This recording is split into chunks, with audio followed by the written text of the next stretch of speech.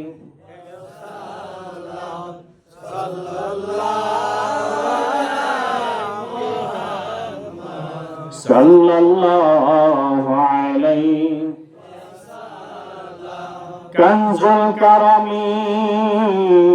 مولى النعم هادي الأمم لشريعته صلى الله على محمد صلى الله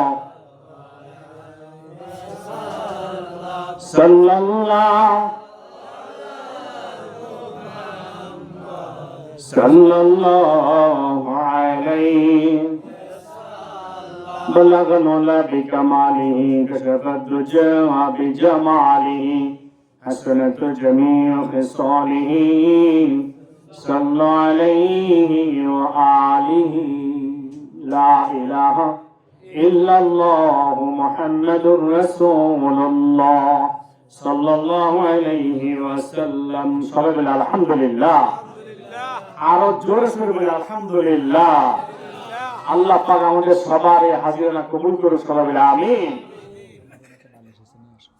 বন্ধুগণ, পর্দাওয়ালা মা বোনেরা, গভীরভাবে খেয়াল করে শুনি। মাহফিল প্রতিদিন হয়, এখানে কি প্রতিদিন আমরা আসবো? আজকে এসেছি, আবার কবে না কবে আসি। এই জন্য আমরা মাহফিলে যখনই কোনো আওয়াজ পাই, মাহফিলের কোনো দাওয়াত পাই, তাহলে মিস করা ঠিক নয়।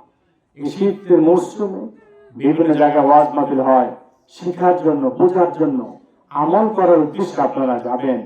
যারা এসেছেন আলহামদুলিল্লাহ, আল্লাহ পাক সবাইকে মহাভাগ্যবান বানিয়ে দিয়ে সবাই বলে আমিন। আজকে জন্য নিষ্পাপ মাসুম বানাইয়া এই মাহফিলে মোনাজাত করার পরে আল্লাহ পাক যেন আমাদেরকে বাড়িতে নিয়ে যায়, বলেন আমিন। আবার হচ্ছে কিছুক্ষণের মধ্যে আমরা আগে মোনাজাত করব। যে যেখানে থাকি না কেন অতি সত্তর আমরা এসে যাই। আমরা ইনশাআল্লাহ কিছুক্ষণ দ্বীনের আলোচনা শুনবো, কোরআন হাদিস থেকে আলোচনা শুনবো, তারপরে আমরা মোনাজাত করে আল্লাহর কাছে তওবা করে ক্ষমা চেয়ে বাড়ি চলে যাবো ইনশাআল্লাহ। আল্লাহ পাক আমাদের সবাইকে বুঝবার এবং শুনবার ধৈর্য সহকারে শুনবার তৌফিক দিন, সবাই মিলে আমিন। বন্ধুগণ, পর্দার আলে মা বোনেরা, সবাইকে আন্তরিক মোবারকবাদ জানাচ্ছি। আমি আপনাদের এলাকায় নতুন, আপনারা আমাকে নতুন দেখছেন, আমি আপনাদেরকে নতুন দেখেছি। আমার আব্বাজান এই এলাকায় এসেছেন, তারপর আমার বড় ভাইজান তিনি এসেছেন। আব্দুল সামাদ আজাদি রহমতুল্লাহ নাম কে না শুনছে? ওনার পরে ওনার বড় সাহেবজাদা সাইফুদ্দিন আজাদি রহমতুল্লাহ আপনাদের এলাকায় এসেছেন।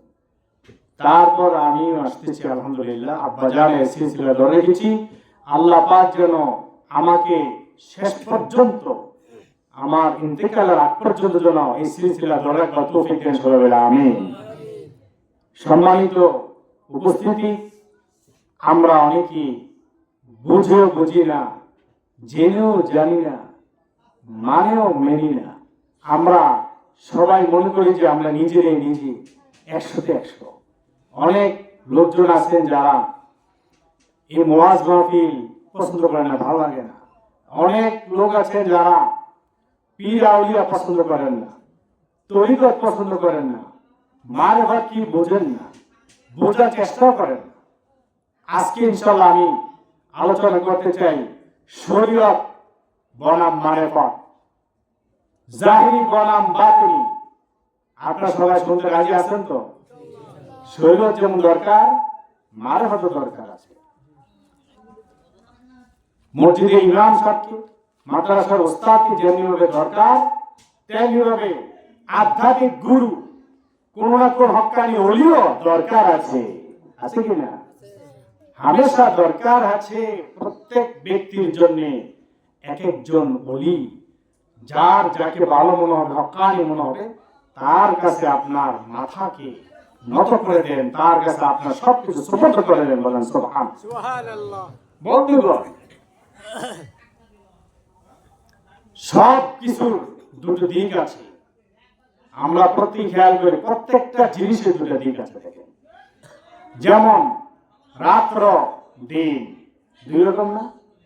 রাত্র যেমন আছে তার বিপরীতে দিন আছে, আলোর বিপরীতে অন্ধকার আছে, দুনিয়ার বিপরীতে আখিরাত আছে, আখিরাতের বিপরীতে দুনিয়া। তাহলে দেখা যাচ্ছে জাহিরি একটা দিক আছে, আবার বাতিনি একটা দিক আছে, প্রকাশ্য দিক আছে, অপ্রকাশ্য দিক আছে, দেখা আছে, অদেখা আছে।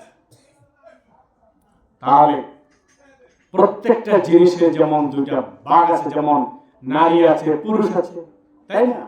প্রত্যেক ক্ষেত্রে দেখেন দুইটা জিনিস, নেগেটিভ পজিটিভ। এই যে কারেন্ট চলতেছে, এই কারেন্টের বাতি, এই যে মাইক চলতেছে, মাইকের তার কটা? দুইটা, একটা নেগেটিভ আর একটা পজিটিভ। তাহলে প্রত্যেকটারই দুটা দিক আছে।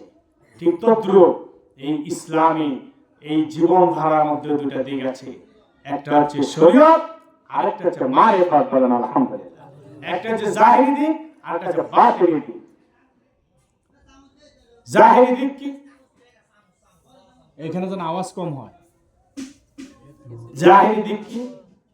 জাহিরি দিক আমি আপনি যা কিছু দেখতেছি জাহিরি, আমি আপনি যা কিছু করতেছি সব জাহিরি কাজকর্ম, সব কিছু। আমার আপনার দেহটা দেখেন, আমার আপনার প্রত্যেকের দেহটা জাহিরি একটা দেহ, কিন্তু এটার ভিতরে একটা বাতিনি দেহ আছে। এটা কি বিশ্বাস করেন?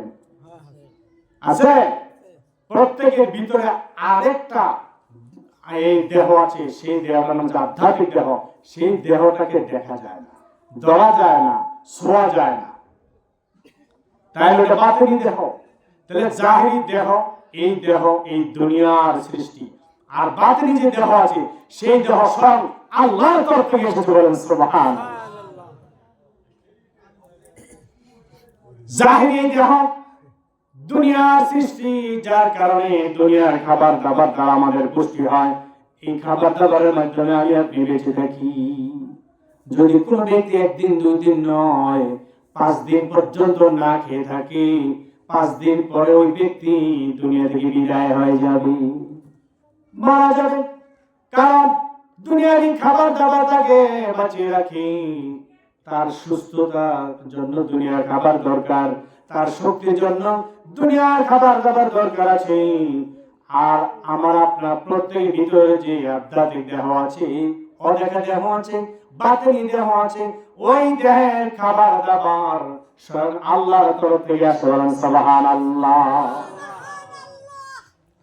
যদি আপনি খাবার দাবার ছেড়ে দেন, মসজিদে যেতে পারবেন না, বাজারে যেতে পারবেন না, কামাই রুজি করতে পারবেন না, নিঃশক্ত হয়ে যাবেন। ঠিক তদ্রুপ আল্লাহর তরফ থেকে আসা যদি নাকি আপনি খোদাই খাবার না খান, তাহলে আপনার আধ্যাত্মিক দেহ বেঁচে থাকবে না। ওই আধ্যাত্মিক দেহ যদি বেঁচে না থাকে, তাহলে আপনার নামাজ ভালো লাগবে না, রোজা ভালো লাগবে না, এই মাহফিল উরুস এবং জলসা কোনো কিছু আপনার কাছে মজা লাগবে না। আপনি ভিতরে শেষ হয়ে যাবেন। একসময় দেখা যাবে কবরে এসে যাবে, কবরে শুয়ে যাবেন। কবরে শোয়ার পরে দেখবেন আপনার আধ্যাত্মিক খাবার আল্লাহর তরফ থেকে খাবার, বাতিনি খাবারের কত প্রয়োজন ছিল। তখন বুঝবে দুটো চক্ষু বন্ধ হয়ে আপনার অন্তর চক্ষু খুলে যাবে, কবরের জিন্দেগি শুরু হয়ে যাবে। কবরের জিন্দেগি যখন শুরু হয়ে যাবে, তখন আমার আপনার প্রত্যেকের খবর হবে কে কতটুকু আধ্যাত্মিক খাবার খেয়েছি। আধ্যাত্মিক খাবার কি? বাতিনি খাবার হচ্ছে কোরআন হাদিসের আলো, কোরআন হাদিসের জ্ঞান, পীর মুরিদদের সম্পর্ক, তরিকতের জ্ঞান, ইলমে মারিফতের জ্ঞান, আল্লাহর তরফ থেকে পাওয়া আধ্যাত্মিক জ্ঞান। বলেন আলহামদুলিল্লাহ। ইলম দুই প্রকার, ইলমে লাদুনি, ইলমে কাসাবি। আল্লাহর তরফ থেকে আসা সেটা হচ্ছে ইলমে লাদুনি, আর অর্জন করা হয় লেখাপড়া করে কোনো প্রতিষ্ঠান থেকে, কোন ব্যক্তির কাছ থেকে কোন শিক্ষা হয়, সেটা হচ্ছে ইলমে কাসাবি, অর্জিত জ্ঞান।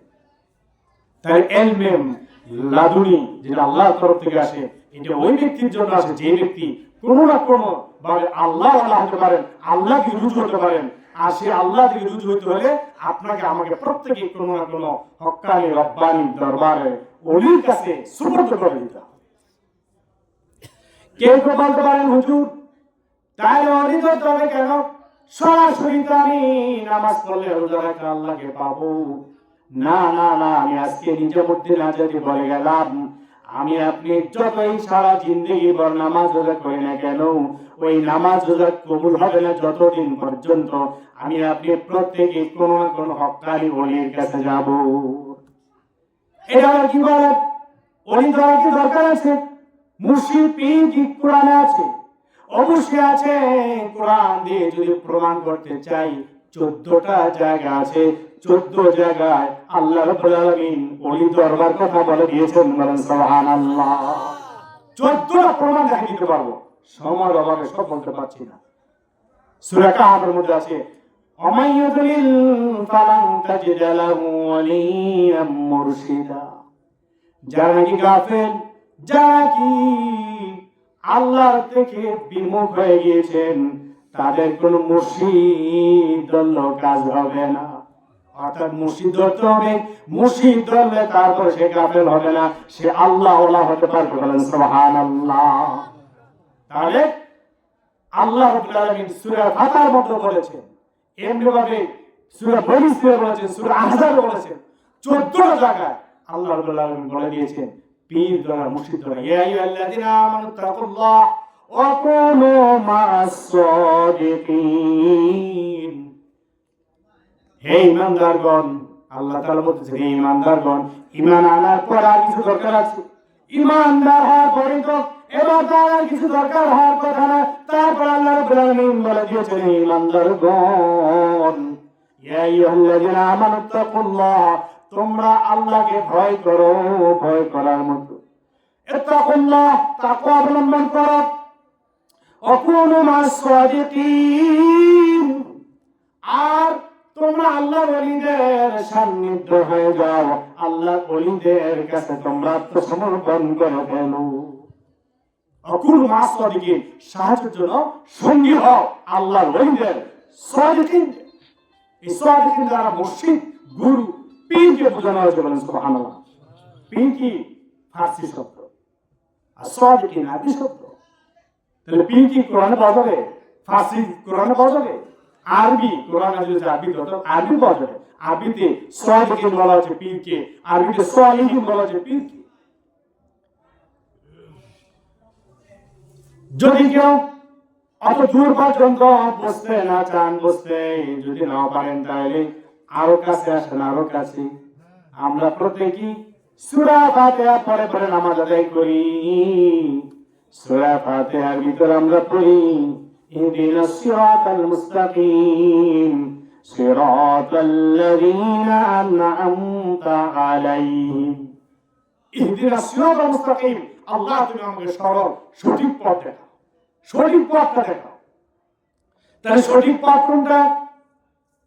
সঠিক পথ দেখেন নামাজের মধ্যে আমরা 5 ওয়াক্ত নামাজের মধ্যে আমরা বলে থাকি আল্লাহ তুমি আমাকে সঠিক পথ দেখাও। পীর নাকি খুঁজে পান না? সূরা ফাতিহার মধ্যে পীরের কথা আছে, আল্লাহ তুমি সঠিক পথটা দেখাও।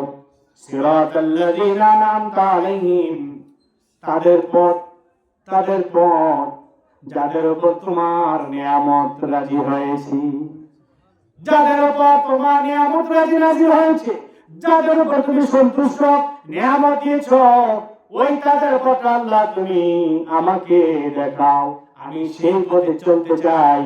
নামাজের ভিতরে সূরা ফাতিহার মধ্যে আপনি বলতেছেন আল্লাহ তুমি আমাকে নিয়ামত রাজি দিয়েছো যে যাদেরকে, আল্লাহ তুমি ওই ওলিয়াদের পথ দেখাও।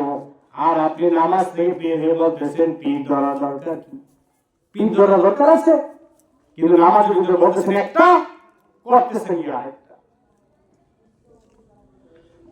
আন'আমতা আলাইহিম, নিয়ামত দিয়েছেন আল্লাহ কাদেরকে?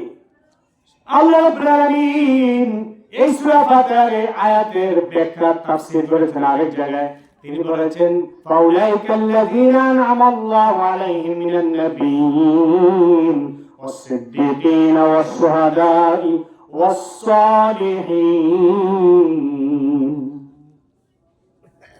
নিয়ামত দিয়েছেন আল্লাহ তাআলা কাদেরকে? কাদের উপর আল্লাহ তাআলা সন্তুষ্ট? 1 নাম্বার বলা হয়েছে নবী রাসূলের উপর। নবী রাসূলের উপর আল্লাহ তাআলা রাজি খুশি। 2 নাম্বার বলা হয়েছে ওয়াসিদ্দিকিন, নবীদের যারা সাথী ছিল ওই সাথীদের উপর, অর্থাৎ যত লক্ষ লক্ষ নবী এসেছিলেন ওই নবীদের রাসূলদের যারা নাকি সাহাবী ছিলেন ওই সাহাবীদের উপর আল্লাহ তাআলা সন্তুষ্ট। তাই নবীদের উপর আল্লাহ তাআলা নিয়ামত নাযিল হয়েছিল এবং সিদ্দিক আল্লাহর নবীদের সাহাবীদের উপর নিয়ামত নাযিল হয়েছিল। এবং 3 নাম্বার শুহাদা, রাসূলের আমলে হোক রাসূলের পর হোক, যারা নাকি আল্লাহর রাস্তায় দ্বীন ইসলামের জন্য, দ্বীনের জন্য, কোরআনের জন্য, নবী রাসূলের জন্য যারা শহীদ হয়ে গিয়েছেন ওই শহীদদের উপর আল্লাহ রাব্বুল আলামিন নিয়ামত দিয়েছেন, বলেন আলহামদুলিল্লাহ। 4 নাম্বার বলা হয়েছে সালিহিন, নেককার বান্দা বান্দি যারা আল্লাহ তাদের উপর নিয়ামত দিয়েছেন, তাদের উপর আল্লাহ তাআলা রাজি হয়েছেন। তাহলে 4 নম্বরে যারা আছেন তারা বেলায়েতের যুগের, বর্তমানে নবীদের যুগ নাই, সাহাবীদের যুগ নাই, শহীদ হলে হতে পারে, কেউ আবার না হতে পারে, কিন্তু এখন সারা বিশ্বের মধ্যে কিয়ামত পর্যন্ত বেলায়েতের যুগ চলবে, বলেন সুবহানাল্লাহ। বেলায়েতের যুগ এবং ওলিদের যুগ, ওলিদের যুগ, নায়েব রাসূলের যুগ। এই নায়েব রাসূল যারা আল্লাহর ওলি, তাদের উপর আল্লাহ তাআলা রাজি, তাদের উপর আল্লাহ তাআলা নিয়ামত অগণিত অফুরন্ত নাযিল করেছেন, সুবহানাল্লাহ। অতএব এই নিয়ামত দ্বারা কি বোঝানো হয়েছে? নিয়ামত দ্বারা তাদেরকে আল্লাহ তাআলা দুনিয়া শান্তি দিয়েছেন, আখিরাতে তারা বিনা হিসাবে জান্নাতে, বলেন সুবহানাল্লাহ। কেউ বলতে পারেন হুজুর সূরা ফাতিহা থেকে আপনি আরেক জায়গায় চলে গিয়েছেন, বোঝানোর জন্য গিয়েছি, ওলিদের কথা কোরআনে আছে কিনা এটা প্রমাণ করে যাব আজকে। তাহলে দেখা যাচ্ছে এখানে সূরা ফাতিহার মধ্যে আমরা বলতেছি আল্লাহ যাদের উপর তোমার নিয়ামত দিয়েছো, যাদের উপর তুমি সন্তুষ্ট আল্লাহ তাদের মধ্যে আমাদেরকে চালাও। ঘরে বসে থাকলে চলতে পারবেন, মসজিদে শুয়ে থাকলে চলতে পারবেন না, না, আমাকে আপনাকে প্রত্যেককে খুঁজতে হবে কোনো না কোনো হক্কানি রব্বানি দরবার, যে দরবারে গেলে আমি আপনি প্রত্যেকে নিজেকে নিজে চিনতে পারবো। আগে সেই দরবারে যেতে হবে, হক্কানি দরবার যেতে হবে, যে কোনো দরবারে না। সবকিছুতে বেচাল আছে। আচ্ছা, ঘি খান, সবচেয়ে এই মূল্যবান ঘি কত টাকা কেজি? 1200, এমনকি 1400 টাকা কেজিও আছে, কিন্তু 600 টাকা কেজি তো বাজারে ঘি পাওয়া যায় না। দামি ঘিটা যদি আপনি চান, দোকানদারকে ভালো করে বলতে হবে আমি 1 নম্বর কোনটা আছে ভালোটা দেন, টাকার কোনো প্রশ্ন না। তাইলে আপনাকে 1 নম্বর ঘিটা এসে বের করে দিবে। প্রথমে গেলে কিন্তু 1 নম্বরটা বের করে না, 3 নম্বরটা বের করে রাখবে। সব কিছুতে যেমন নাকি ভেজাল আছে, কিন্তু আমি আপনি যদি দোকানে যাই তাহলে ভালোটা যদি চাই, বারবার চাই, তাহলে খুঁজে বের করতে পারবো। ঠিক দামি জিনিসের মধ্যে যেমন ভেজাল আছে, তদ্রূপ সবচেয়ে দামি আমাদের জিনিস হচ্ছে বেলায়েতের জিনিস, এটার মধ্যে ভেজাল আছে। ভেজালের দরবার আছে কিনা? এমন দরবার আছে যে এই দরবারে গেলে ঈমান আমল ঠিক থাকবে না। ওই দরবারের কথা আমি বলি না, যে এই দরবারে গেলে আপনি হক্কানি কিছু ওলিদের সোহবত পাবেন আর সেখান থেকে কিছু নিয়ে আসতে পারবেন, আপনার এই জীবনটা নূরে নূরান্বিত হয়ে যাবে। ওই দরবারের কথা আমি বলছি, ওই দরবার খুঁজে খুঁজে আপনাকে বের করতে হবে, নিজেকে খুঁজে বের করতে হবে। বন্ধুগণ, এরপর আসেন, আপনি যখন আত্তাহিয়াত পড়তেছেন, আত্তাহিয়াতু লিল্লাহি ওয়াস সালাওয়াতু ওয়াত তাইয়্যিবাত, আসসালামু আলাইকা আইয়ুহান নাবিয়্যু ওয়া রাহমাতুল্লাহি ওয়া বারাকাতুহু, আসসালামু আলাইনা ওয়া আলা ইবাদিল্লাহিস সালিহিন। এই সালিহিন আপনি নামাজের মধ্যে ওয়াজিবে কামল আত্তাহিয়াত বলা, ওই আত্তাহিয়াতের মধ্যে আপনি বলতেছেন ওয়া আলা ইবাদিল্লাহিস সালিহিন, সালিহিন আল্লাহর ওলি, আল্লাহর ওলিদেরকে আপনি নামাজের মধ্যে সালাম বিনিময় করতেছেন, তাহলে নামাজের মধ্যে আল্লাহর ওলিরা বলেন সুবহানাল্লাহ। নামাজের মধ্যে ওলিকে আপনি স্মরণ করতেছেন, তাহলে নাই কোথায় বলতে শরীর লাগবে না। আপনি যদি এই সিরাজগঞ্জের জসাদের কাছে সরাসরি যেতে চান, পারবেন না, আপনি কোনো না কোনো উকিল ধরে উকিলের মাধ্যমে জসাদের কাছে যেতে হবে। আপনি যদি প্রধানমন্ত্রীর কাছে যেতে চান, যেতে পারবেন না, কোনো না কোনো এমপি মন্ত্রীর মাধ্যমে যেতে হবে, তাই না? এমপি কাছে তো অনেকে যাওয়া যায় না সহজে, কোনো চেয়ারম্যান মেম্বার নিয়ে তারপরে কিছু যেতে। যে সমস্ত এমপি যারা এমপি, সমস্ত রাষ্ট্রপতিদের রাষ্ট্রপতি, প্রধানমন্ত্রীদের প্রধানমন্ত্রী, তিনি হচ্ছেন আমার আপনার প্রত্যেকের মহান আল্লাহ রাব্বুল আলামিন। সেই সৃষ্টিকর্তা আল্লাহ রাব্বুল আলামিনের কাছে যদি আমরা যেতে চাই, ওনার সান্নিধ্য পেতে চাই, কোন না কোন ওলির মাধ্যমে আমাদেরকে যেতে হবে। ওলি ছাড়া উপায় নাই। ইয়া আইয়ুহাল্লাযীনা আমানু তাকুল্লাহ ওয়াবতাগু ইলাইহিল ওয়াসিলা। আল্লাহ তাআলা বলে দিয়েছেন উসিলা উসিলা উসিলা লাগবে। যদি নাকি তুমি আমি আল্লাহর উপর বিশ্বাস করো, নবীকে যদি বিশ্বাস করো, তারপর যদি মুত্তাকি হও, পরহেজগার হও, তারপর লাভ নাই, লাভ নাই। প্রত্যেকে কোনো না কোনো হক্কানি ওলির কাছে যেতে হবে। ওলির মাধ্যমে আসো, কে বলতেছে? আল্লাহ। আত্তাহু, কামনা করো, চাও, খুঁজে বের করো। উসিলা উসিলা উসিলা মানে ওলি, বেলায়েত। ওলিদেরকে খুঁজে বের করে তারপরে তার সান্নিধ্যে যাও, তারপরে তুমি আসো আমার কাছে, তাইলে আমি তোমাকে কবুল করবো। বলেন আলহামদুলিল্লাহ। আলহামদুলিল্লাহ। বুঝে আসতেছে কিছু? আল্লাহ আল্লাহ আল্লাহ আল্লাহ আল্লাহ আল্লাহ আল্লাহ আল্লাহ আল্লাহ আল্লাহ আল্লাহ আল্লাহ আল্লাহ কলবে আল্লাহ রোহেতে আল্লাহ, কলবে আল্লাহ রোহেতে আল্লাহ, সেরেতে আল্লাহ নসেতে আল্লাহ, সেরেতে আল্লাহ নসেতে আল্লাহ।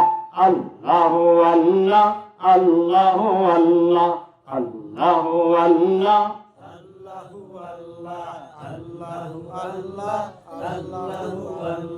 কফিতে আল্লাহ ফাতে আল্লাহ, কফিতে আল্লাহ ফাতে আল্লাহ, আগুনে আল্লাহ বাতাসে আল্লাহ, আগুনে আল্লাহ বাতাসে আল্লাহ।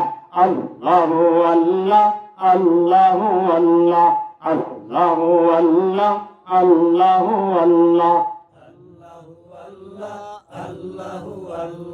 পানিতে আল্লাহ মাটিতে আল্লাহ, পানিতে আল্লাহ মাটিতে আল্লাহ, আসমানে আল্লাহ জমিনে আল্লাহ, আসমানে আল্লাহ জমিনে আল্লাহ।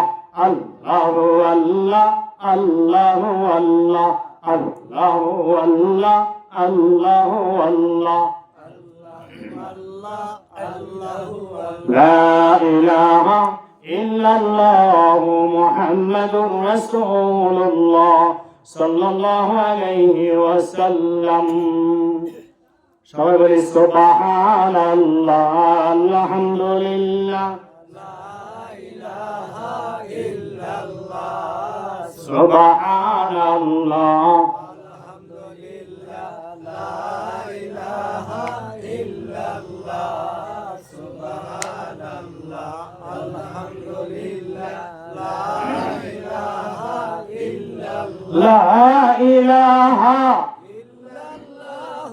মুহাম্মাদ রাসূলুল্লাহ সুবহানাল্লাহ আলহামদুলিল্লাহ লা ইলাহা ইল্লাল্লাহ সুবহানাল্লাহ আলহামদুলিল্লাহ লা মা'বুদা ইল্লাল্লাহ লা মাসউদা ইল্লাল্লাহ লা মা'বুদা ইল্লাল্লাহ লা মাসউদা ইল্লাল্লাহ সুবহানাল্লাহ আলহামদুলিল্লাহ সুবহানাল্লাহ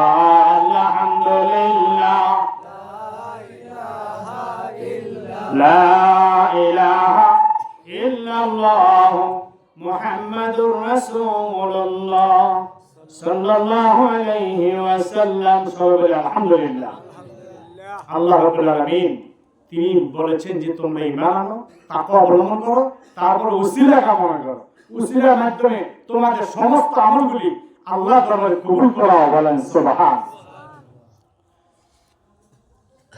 আরো সহজে বুঝবেন, আল্লাহ রাব্বুল আলামিন ডেকে বলেন ইয়া আইয়ুহাল্লাযীনা আমানু তাকুল্লাহা হাক্কা তুকাতিহি ওয়া লা তামুতুন্না ইল্লা ওয়া আনতুম মুসলিমুন।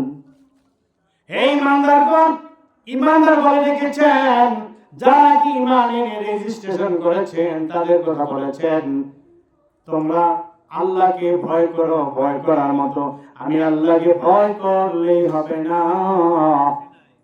হাক্কা তুকাতিহি বলার পর বলেছেন ওয়ালা তামুতুন্না ইল্লা ওয়া আনতুম মুসলিমুন। ওয়ালা তামুতুন্না, তোমরা মরবে না, মৃত্যুবরণ করো না, ইল্লা ওয়া আনতুম মুসলিমুন, তবে মুসলিম হয়ে তারপর তোমরা মরো। মুসলমান হয়ে মরতে বলেছেন, কিন্তু বলতে পারেন ওরা কিন্তু বলেছেন ইমানদার। ইমানদারের জন্য আবার কেন মুসলমান হতে হবে? মুসলিম অর্থ তো আমরা জানি না, যার কারণে প্রশ্ন করি। ইমান আনার পরে কিন্তু মুসলিম হওয়া যায় না। ইমান আনার পরে তারপরে মুসলমান হতে হয়। আগে ইমান আনতে হয়, ইমান আনলে মুসলমান হয় না, বরং ইমান আনার পরে মুসলিম হতে হয়। মুসলিম শব্দটি আরবি শব্দ, বাবি ফালের ইসমে ফাইলে সিগাত এর মাঝে হচ্ছে ইসলাম। ইসলাম শব্দ অর্থ আত্মসমর্পণ করা। আর যিনি নাকি আত্মসমর্পণ করবেন তিনি হবেন আসলে মুসলিম। আত্মসমর্পণ করতে বলা হয়েছে। আপনি নামাজ পড়েছেন, রোজা রেখেছেন, আল্লাহকে ভয় করে চলেছেন, গুনাহ থেকে বিরত রয়েছেন, কিন্তু আপনি আত্মসমর্পণ করেন নাই, আপনি আল্লাহর দরবারে কবুল হন নাই। কোন আমল কবুল হয় নাই আত্মসমর্পণ ছাড়া। আপনাকে আমাকে প্রত্যেকে আত্মসমর্পণ করতে হবে। আল্লাহ নবী সাল্লাল্লাহু আলাইহি সাল্লাম তিনি আল্লাহ তাআলার কাছে আত্মসমর্পণ করেছিলেন। সমস্ত সাহাবীরা আল্লাহ নবীর কাছে আত্মসমর্পণ করেছিলেন। সমস্ত তাবিঈরা আল্লাহর নবীর সাহাবীদের কাছে আত্মসমর্পণ করেছেন এবং তাবিঈদের কাছে আলেম ওলামাগণ ওলি মুর্শিদগণ আত্মসমর্পণ করেছেন। এইভাবে সিলসিলা চলতে থাকবে। আমরা যারা আছি আমরা কোনো না কোনো আল্লাহর ওলির কাছে আত্মসমর্পণ করতে হবে। আত্মসমর্পণ ছাড়া উপায় নেই। মরতে না করছে, ঈমান এনেছেন, তাকওয়া অবলম্বন করেছেন, পরহেজগার হয়েছেন, কিন্তু আপনি কবুল হতে পারেন না আল্লাহর দরবারে। জান্নাত এত সহজ নয়। আপনি যতক্ষণ পর্যন্ত না কোন রকম না কোন হক্কানি দরবারে গিয়ে ওলির কাছে গিয়ে আত্মসমর্পণ না করবেন ততক্ষণ পর্যন্ত আপনি পাক্কা মুসলিম হতে পারেন নাই। মুমিন হয়েছেন, মুত্তাকি হয়েছেন, কিন্তু মুসলিম হন। মুসলিম হতে হলে ওলির দরবারে যেতে হবে, আত্মসমর্পণ করতে হবে। কেমনি কিভাবে আত্মসমর্পণ করতে হয় সাহাবীরা নবী পাকের কাছে আত্মসমর্পণ করে আমাদেরকে শিখিয়ে দিয়েছেন। সাহাবীরা বলতেন ইয়া রাসূলুল্লাহ, ইয়া হাবিবাল্লাহ, নবী গো, আমার মা বাবা আপনার কবরে কুরবানি হোক, আমি সব কিছু আপনার জন্য দিয়ে দিলাম।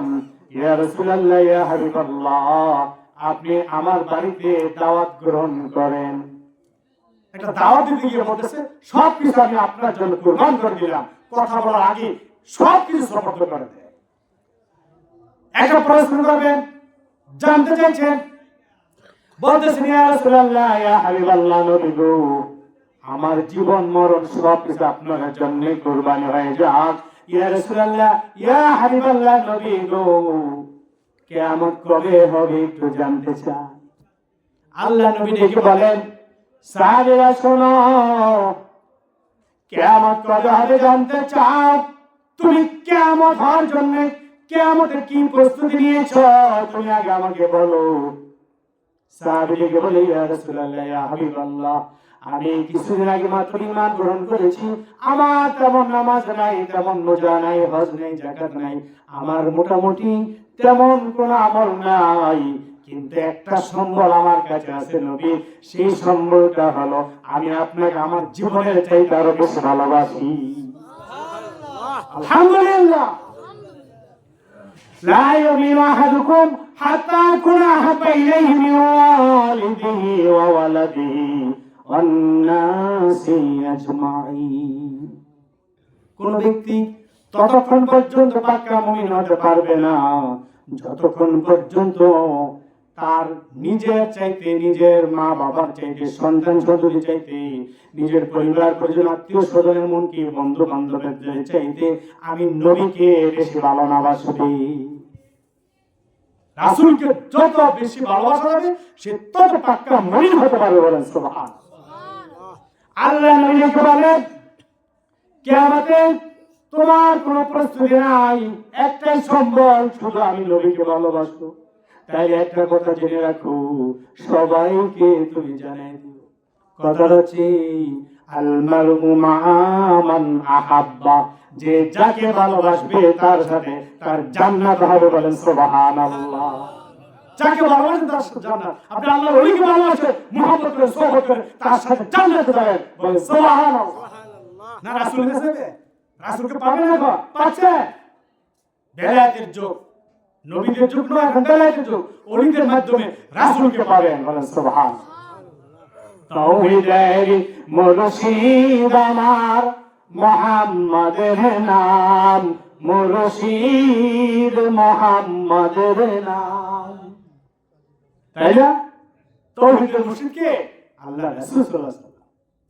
বেলায়েতের মুর্শিদ হইয়া আসলেন দিনের নবী, মুর্শিদ বিনে রাসূল কি তোরা খুঁজে পাবি, মুর্শিদ ছাড়া রাসূলকে কি তোরা খুঁজে পাবি। রাসূলকে যদি চান আপনি ওলির কাছে যেতে হবে, ওলিকে আপনি আগে ধরেন। আমার আপনার প্রত্যেকের মধ্যে আল্লাহ আল্লাহ রাসূল বিরাজ করে।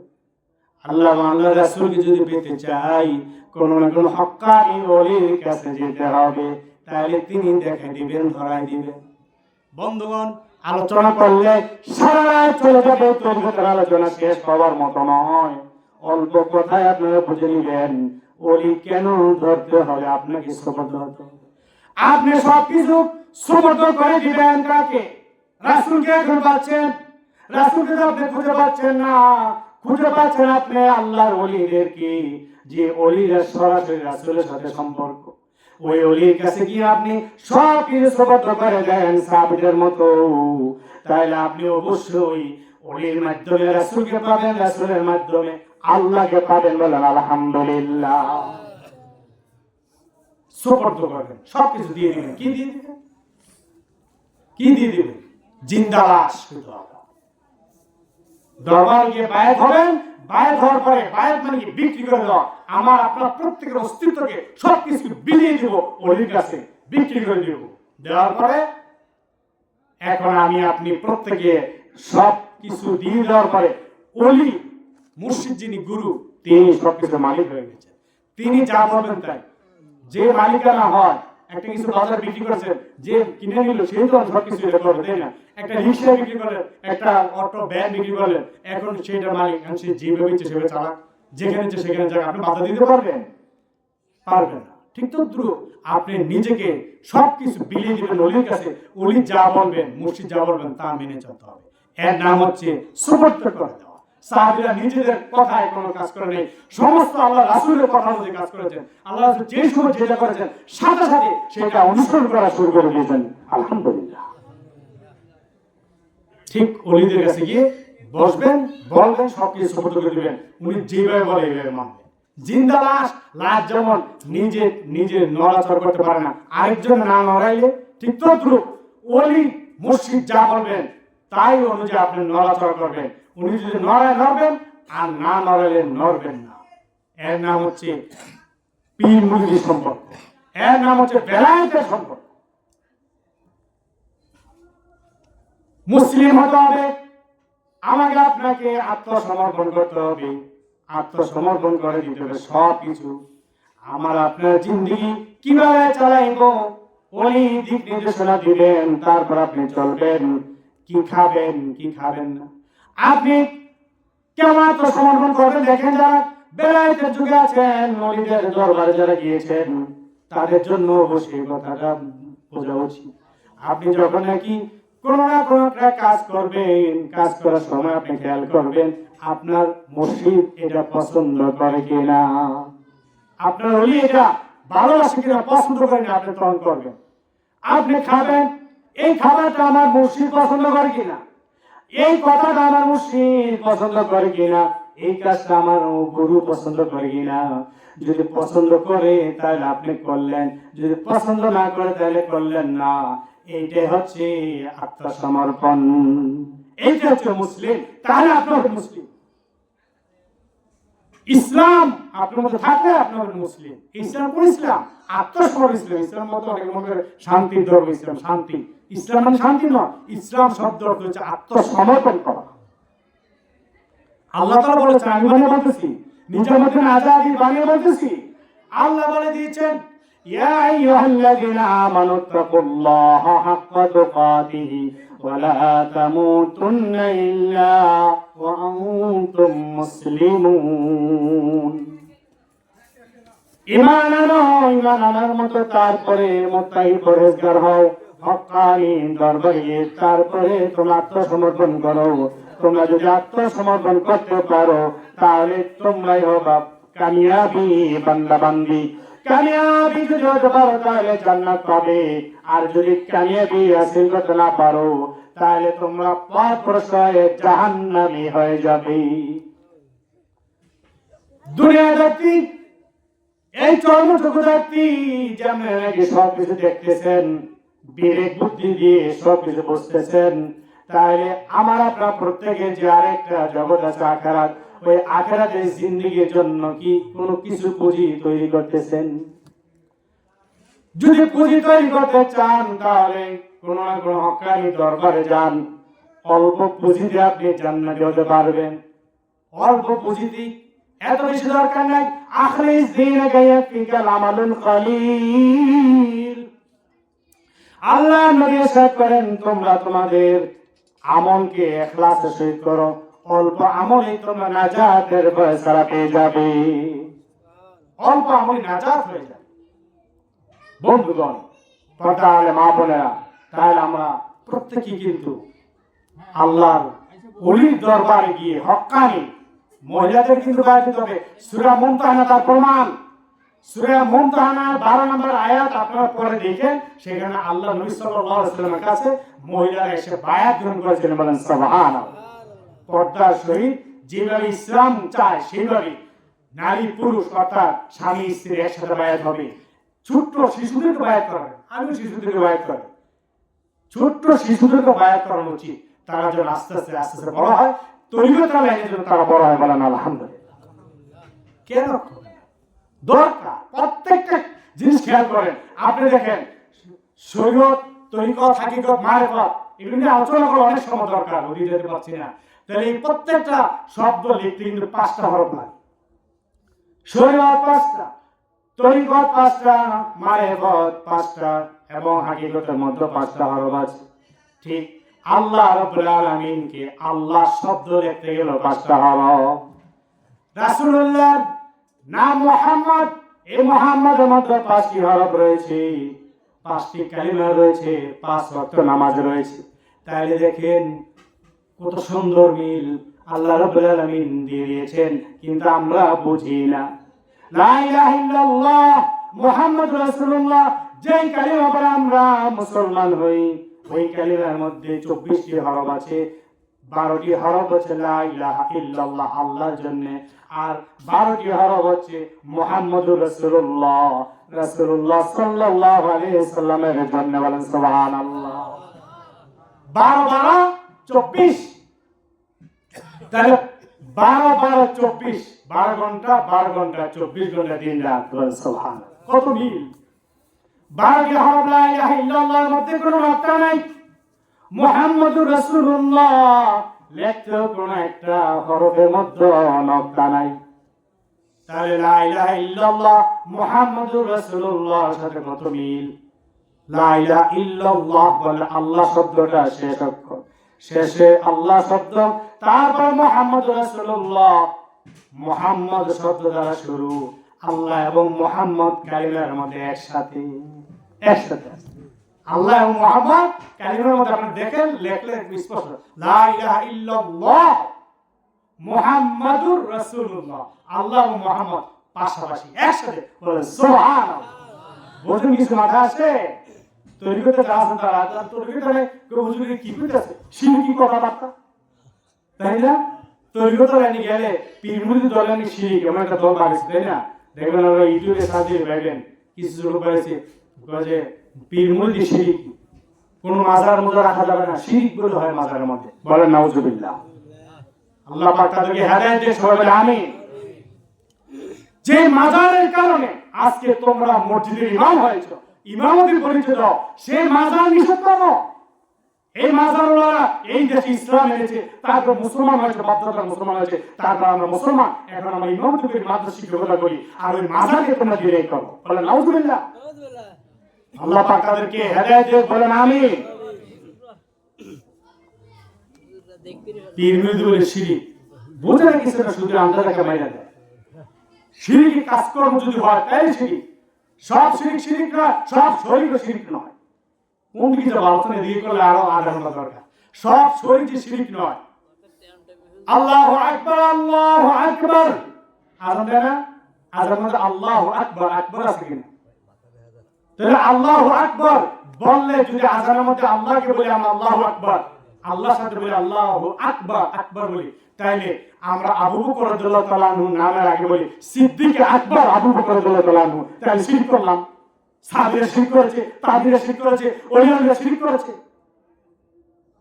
সিদ্দিক আকবর আবু বকর রাদিয়াল্লাহু তাআলা উপাধি, ফারুক আজম আজম আবু বকর ওমর রাদিয়াল্লাহু তাআলা উপাধি, উসমান গনি গনি আল্লাহ তাআলা সিফাতের নাম গনি, উসমান রাদিয়াল্লাহু তাআলা উপাধি, এবার আলী আলী রাদিয়াল্লাহু তাআলা আলী কারামাল্লাহু ওয়াজহু, এই আলী রাদিয়াল্লাহু তাআলা এর সাথে যে নাম আছে কারামাল্লাহু ওয়াজহু, তাহলে এখানে আলী উপাধি, এখানে যদি আমরা বলি যে এগুলো শিরিক, তাহলে আবু বকর রাদিয়াল্লাহু তাআলা আমার নামের সাথে সিদ্দিক আকবর লেখা কেটে দাও। ওলিয়া উলিরা সবাই পর্যন্ত আলিয়া মোলামা সবাই যারা নাকি শিরিক বলে তারা হয়তো বলে থাকে, তারা বলে সিদ্দিক আকবর আবু বকর রাদিয়াল্লাহু তাআলা বলে বলে ওয়াজ করতেছে, কিন্তু আসল জায়গায় আসলে শিরিক শিরিক। তাহলে সব শরীরকে শিরিক।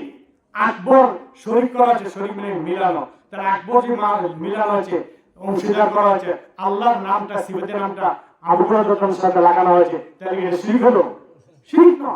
তাইলে বড় পীর আব্দুল কাদের জিলানী রাহমাতুল্লাহকে বলা হয় গাউসুল আজম, গাউসুল আজম সবচেয়ে বড় সাহায্যকারী বলা হয়, তাহলে গাউসুল আজম বলে কি শিরিক হবে? কয় গাউসুল আজম বলা যাবে না, বলে শিরিক হয়ে যাবে। বোঝা না কোনো কিছু, এক জায়গাটা আরেক জায়গায় নিয়ে লাগা যায়। ওই যে বলে না খালি কলসি নড়ে বেশি, তাই না? আওয়াজ হয় খালি কলসি, বড় কলসির আওয়াজ হয়। সামান্য শরীয়তের এলেম, সামান্য জাহির এলেম নিয়ে বাস বিরাট হুজুর, বিরাট বক্তা ওয়াজ নসিহত করতেছে, কিন্তু কোরআনের ভিতরে যে আরো নিগুড় তত্ত্ব রয়েছে, প্রত্যেকটা আয়াতের শরীর মানা রয়েছে, প্রত্যেকটা আয়াতের জাহির অর্থ আছে, আবার প্রত্যেকটা আয়াতের শব্দের বাতিল অর্থ রয়েছে, এই খবর নেই।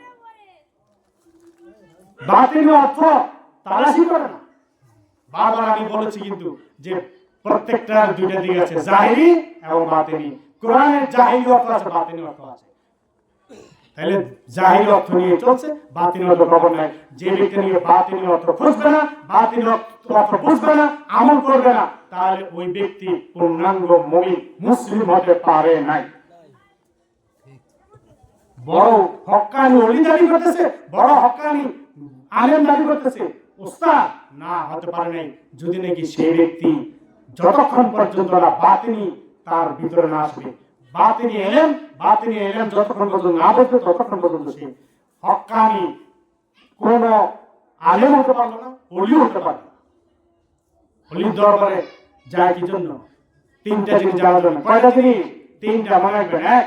এক নম্বর হচ্ছে হক্কানি দরবারে ওলির কাছে যে আপনি সেখানে অচেনাকে চিনবেন, অজানাকে জানবেন, 2 নম্বরে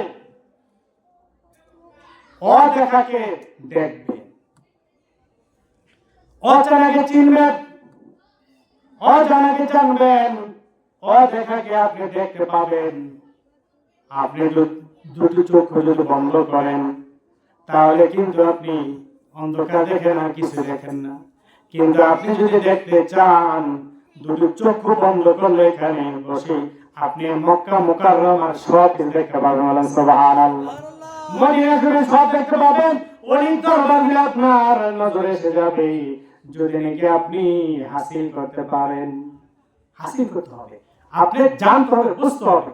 অচেনাকে চেনার জন্য, অজানাকে জানার জন্য, অদেখাকে দেখার জন্য ওই দরবারে যেতে হবে। বলেন সুবহানাল্লাহ। তাহলে অচেনা, অজানা, অদেখা এগুলি কি জাহিরি না বাতিনি? বাতিনি দিক। তাহলে বাতিনি দিকগুলি যদি আমরা যতক্ষণ না জানবো ততক্ষণ আমাদের কোন আমল কবুল হবে না। আর বাতিনি দিকগুলি জানতে হলে ওলির দরবারে যেতে হবে। আপনি দেখেন, যদি নাকি আপনি প্রথমে দেখেন আপনার হাত, পা, চোখ, এই সব কিছু দেখতেছেন, এগুলি সব কিছু মালিক কে? আপনি না। এখন আচ্ছা, হাত আপনার নাড়াইতেছেন, আপনার অধীনে না? আপনার কন্ট্রোলে হাত, আপনার কন্ট্রোলে চোখ, আপনার কন্ট্রোলে ঠোঁট, আপনার কন্ট্রোলে জবান, সবকিছু আপনার কন্ট্রোলে। আপনি যেদিকে ব্যবহার করবেন ওদিকে যাবে, তাই না? তাহলে আপনার কন্ট্রোলে সবকিছু, কিন্তু আপনি কার কন্ট্রোলে?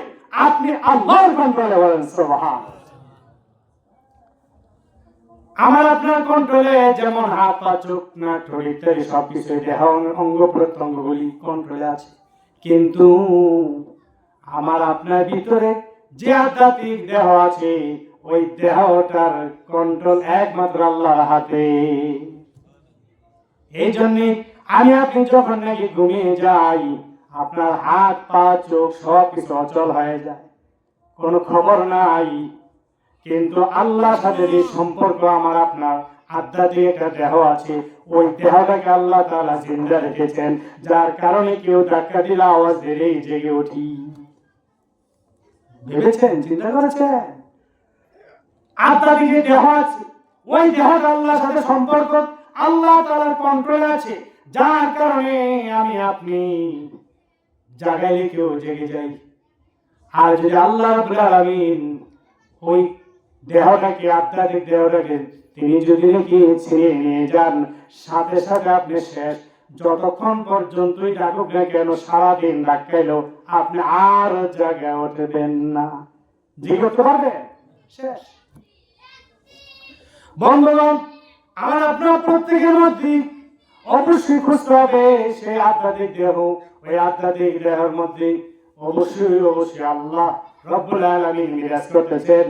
আল্লাহ নবী সাল্লাল্লাহু আলাইহি সাল্লাম আছেন, আল্লাহ রাসূল আমার আপনার প্রত্যেকের দেহের মধ্যে আছেন। খুঁজে বের করতে হবে। আল্লাহ আছেন নাহনু আকরাবু ইলাইহি মিন হাবলিল ওয়ারিদ। আমি তোমাদের শাহরগ যে আছে, গাড়ের রগ, ওই শাহরগের চাইতে আরো নিকটে আছে। বলেন সুবহানাল্লাহ। এটা আমি মানে বলছি, আল্লাহ বলতেছে তোমাদের শাহরগের নিকটে আমি আছি। আমি আল্লাহ রাব্বুল আলামিন তোমাদের অতি কাছে আছি। বন্ধুগণ, আমার আপনার শাহরগের নিকটে আছেন, আর আমার নবী কোথায় আছেন আল্লাহ তাআলা জানিয়ে দিয়েছে। আন-নাবিয়্যু আওলা বিল মুমিনিনা মিন আনফুসিহিম। মুমিনদের জানের চাইতে আরো নিকটে আমার নবী আছেন। জানের চাইতে নিকটে, রগের চাইতে আরো নিকটে আল্লাহ, আর জানের চাইতে আরো নিকটে নবী। জান কি? দেখেন আল্লাহ কোথায়, নবী কোথায়? আল্লাহর চাইতে নবী যে আমাদের আরো কাছে। বলেন সুবহানাল্লাহ। জানটা আছে রগের ভিতরে, রক্ত আছে কিনা, ব্লাড। এই ব্লাড যদি আপনার না থাকে, রক্ত শূন্য হয়ে মানুষ মারা যায় কিনা, তাই না? রক্ত শূন্য হয়ে মানুষ মারা যায়। যে কোনো অপারেশনের সময় রক্তের প্রয়োজন হয়, 1 ব্যাগ 2 ব্যাগ রক্ত লাগে। রক্ত দিলে তারপর মানুষটা বাঁচে। রক্ত শূন্য হলে মানুষ মারা যায়। তাহলে রক্তটাই একটা জান। বলেন সুবহানাল্লাহ। আমরা আপনার প্রত্যেকে জান কি? রক্ত। তাহলে ব্লাড, এই ব্লাডের চাইতে এটা জান, অর্থাৎ রগের ভিতরে ব্লাড থাকে, সেই ব্লাডের চাইতে আরো নিকটে আছেন আমার আপনার নবী। বলেন সুবহানাল্লাহ। তাহলে আল্লাহর চাইতে নবী যে আমার আপনার কাছে আছেন, সেই নবীকে যদি মিলাদ পড়েন, দুরূদ পড়েন, দাঁড়ায়া সালাম জানান, তাহলে কি বেয়াদবি হয়? বেদাত। চিৎকার করে বলেন নাউজুবিল্লাহ। নবী আমার কাছে আছে, অথবা যদি নবীকে সালাম জানেন, তাহলে বেদাত হবে কেন? নবী তো আমার কাছে, এটা বুঝতে হবে, মানতে হবে। যদি নাই বোঝেন তাহলে আপনি বেদাত। আপনি যদি বোঝেনই না তাহলে আপনি করেন না, ক্যাম্প করেন না, দুরূদ পড়েন না। আর যদি বোঝেন আপনার আমার কাছে নবী আছে, যদি মানেন, তাহলে অবশ্যই আসসালামু আলাইকা ইয়া রাসূলুল্লাহ, ইয়া সালামু আলাইকা ইয়া হাবিবাল্লাহ বলে আপনি দাঁড়িয়ে যাবেন। অবশ্যই আপনি নিজে থেকে আপনি দাঁড়িয়ে যাবেন। বন্ধুগণ, তাহলে আমার আপনার প্রত্যেকের নিকটে আল্লাহ রাব্বুল আলামিন আছেন, তার চাইতেও আরো নিকটে নবীজি আছেন। নবীজি আরো নিকটে আছেন। আমার যাই কিছু করেন সব কিছু কিন্তু আল্লাহর, সব কিছু কিন্তু নবী আল্লাহ এবং রাসূলের কাছে সব কিছু আমার আপনার ওলিদের মাধ্যমে সুবর্দ করে দিতে হবে। যদি ওলিদের মাধ্যমে সুবর্দ করে দিতে পারি, সুবর্দ করে দিতে পারি, তাহলে আমি আপনি প্রত্যেকে কামিয়াবি হয়ে যাব। আর যদি নাকি আমরা সুবর্দ করতে না পারি, আত্মসমর্পণ করতে না পারি, তাহলে কোন মতে আমরা হাসর ময়দানে নাজাত পাবো না। আল্লাহু আল্লাহ, আল্লাহু আল্লাহ।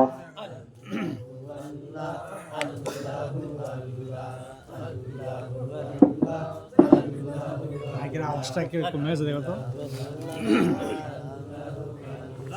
আল্লাহু আল্লাহ,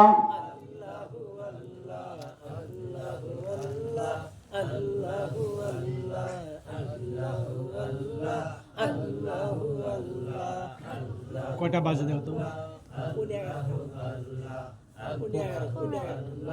আল্লাহু আল্লাহ,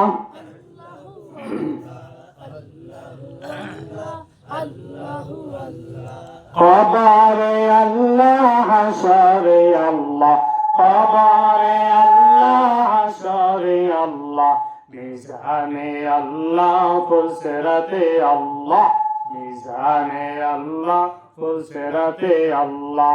আল্লাহু আল্লাহ, আল্লাহু আল্লাহ, আল্লাহু আল্লাহ,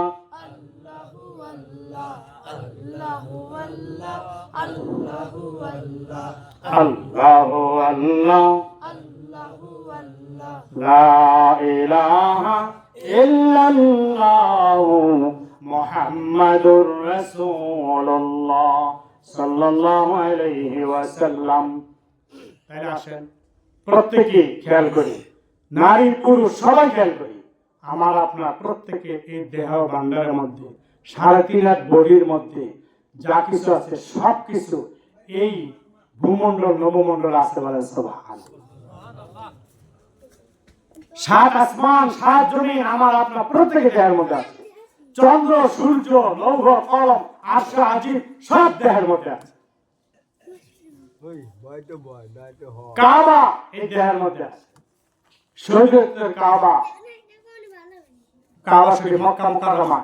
আর আমার আপনার প্রত্যেকের এই ঈদ মাজারে কাবা আছে, কলব হচ্ছে আমার আপনার প্রত্যেকের কাবা। বলেন সুবহানাল্লাহ।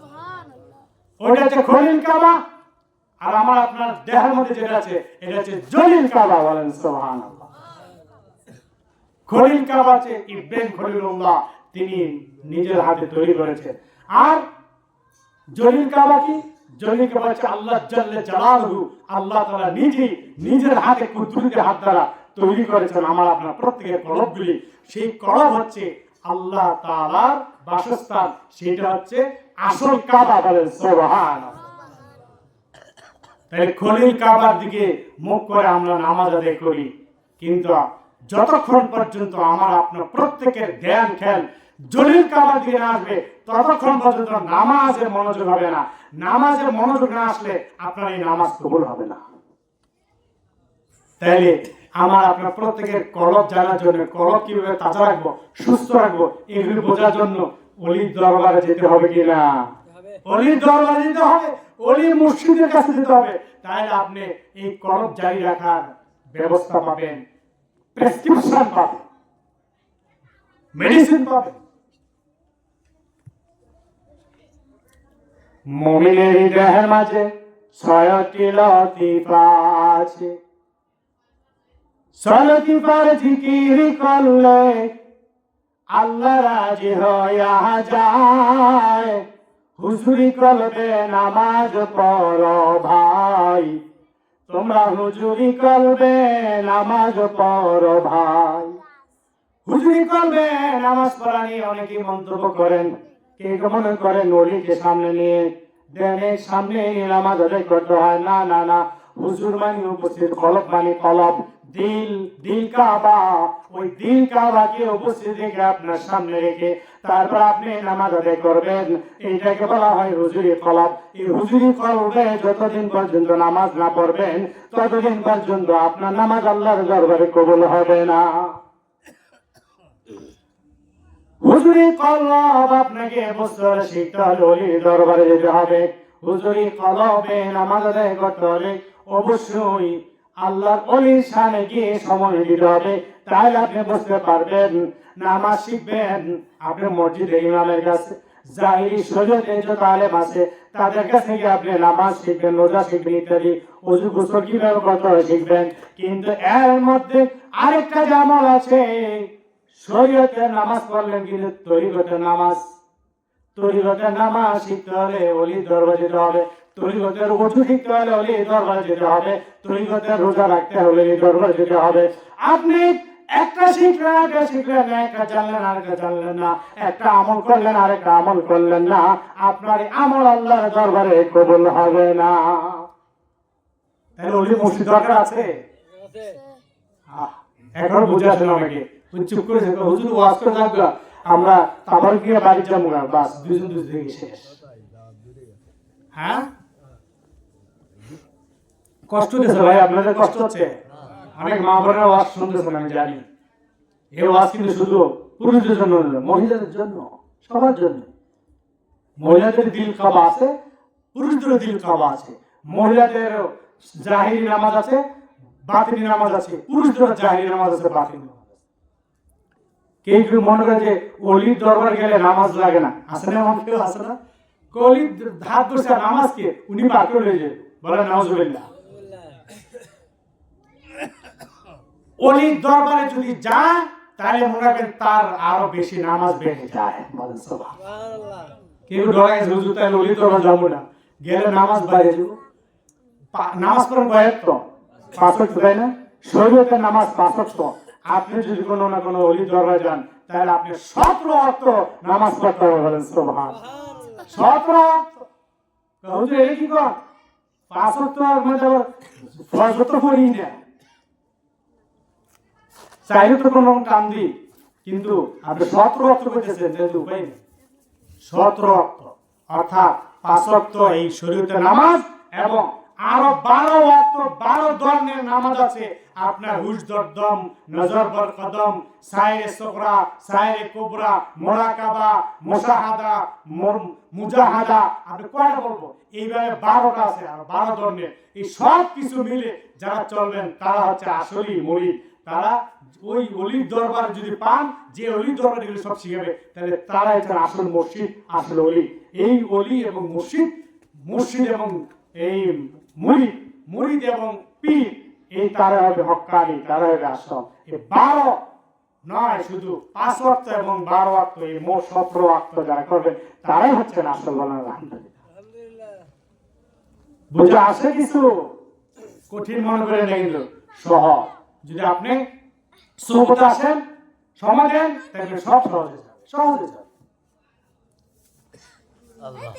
তাই আমার আপনার এই প্রত্যেকের এই ভিতরে জাহিরি একটা যেমন বাহিরের দিক আছে, ভিতরে একটা আছে বাতিলের দিক।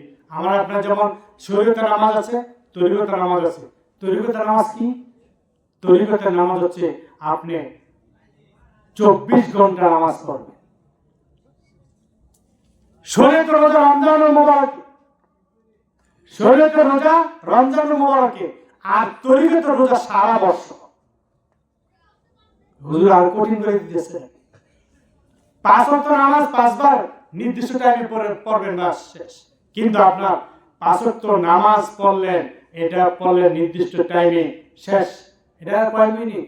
আপনি যদি 15 মিনিট করা হয়, 5 × 75 মিনিট, আমরা ধরলাম 90 মিনিট, 1.5 ঘন্টা, 24 ঘন্টার মধ্যে 1.5 ঘন্টা আপনি সময় দিলেন এই 5 ওয়াক্ত নামাজের মধ্যে। আর আরো কয় ঘন্টা রইল? 22.5 নাকি না 21.5, 21.5 ঘন্টা রইল না 22.5 ঘন্টা। তাহলে 1.5 ঘন্টা লেগে 24 ঘন্টা থেকে আরো 22.5 ঘন্টা রয়েছে। 22.5 ঘন্টা আপনি কি করলেন?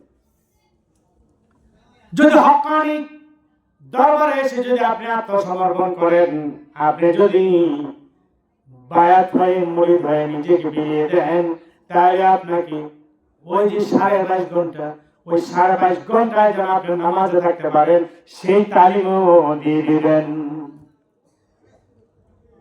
5 আনফাসের জিকির, 24 ঘন্টার জিকির, দাইমি জিকির। আল্লাযিনা আলা সালাওয়াতিহিম দাইমুন, যারা নাকি দাইমি সালাত আদায় করেন, তাদের বেলায় আয়াত আল্লাহ তাআলা বুঝে দিয়েছেন, যারা নাকি দাইমি সালাত আদায় করবেন তারাই হবেন আসল নামাজি। শরীয়তের সালাত কায়েমি সালাত, আর তরিকতের সালাত হচ্ছে দাইমি সালাত। এই দাইমি সালাত হচ্ছে 24 ঘন্টা জিকির। কেউ বলবেন হুজুর তাইলে কি ঘুমাইবো না? আপনি 7-8 ঘন্টা ঘুমান, তারপর অনেক সময় থাকে, ওই সময়ের মধ্যে আপনি জিকির করেন, জিকির করতে করতে আপনি সময়টা কাটান, চলতে ফিরতে উঠতে বসতে আপনি জিকির করেন, জিকির করতে করতে একটা সময় দেখা গেল আপনি শুয়ে পড়লেন, ঘুমিয়ে পড়লো, যতক্ষণ ঘুমালেন ততক্ষণ আল্লাহ রাব্বুল আলামিন জিকিরের মধ্যে শামিল করে দিবেন, বলেন সুবহানাল্লাহ। যদি আপনি হাসিল করতে পারেন তাহলে ঘুমিয়ে থেকে আপনি জিকির করতে পারবেন। ঘুমাইলেও আল্লাহ রাব্বুল আলামিন আপনার ভিতরে যে কলব আছে, আপনার ভিতরে যে 6টি লতিফা আছে, ওই 6টি লতিফা জিকির চালু করে দিবেন, বলেন সুবহানাল্লাহ। জিকির চালু করে দিবেন, অর্থাৎ 24 ঘন্টা জিকির হয়ে যাবে। এই 24 ঘন্টা জিকির হচ্ছে দাইমি সালাত। এই দাইমি সালাত এবং কায়েমি সালাত, 5 ওয়াক্ত নামাজ এবং জিকির আজকারের মধ্যে যে ব্যক্তি থাকবে, তিনি হচ্ছেন আসলি নামাজি, তিনি হচ্ছেন আসল নামাজি। তার নামাজ আল্লাহ তাআলা কবুল করবেন। আর আপনি এখন 5 ওয়াক্ত নামাজ পড়তেছেন, আবার আপনি গান বাজনা লিপ্ত আছেন, 5 ওয়াক্ত নামাজ পড়তেছেন, মসজিদ থেকে বের হয়ে মিথ্যা কথা শুরু করে দিয়েছেন, 5 ওয়াক্ত নামাজ পড়তেছেন, মসজিদ থেকে বের হয়ে চুগলখড়ি, পরনিন্দা, আপনি দোষ গুণ ইত্যাদি সুদ ঘুষের মধ্যে লেগে গেছেন। লাভ হলো? নামাজ হলো? হলো না। 5 ওয়াক্ত নামাজ যখন পড়বেন, আপনি 24 ঘন্টার ধ্যানে খেয়ালে জিকিরে বিকিরে চলবেন, তাহলে আপনার 24 ঘন্টার জিকির হয়ে যাবে এবং এই নামাজ, জাহির নামাজ, বাতিল নামাজ সব কিছু আল্লাহ তাআলা কবুল করে নেবেন, বলেন সুবহানাল্লাহ। ঠিক এমন যদি আলোচনা করতে যে অনেক সময় দরকার, আমি কিতাব লিখেছি একখানা, কিতাবের নাম হচ্ছে পরকালে মুক্তির দিশারি, সর্বশেষ কিতাব এটা, পরকালে মুক্তির দিশারি।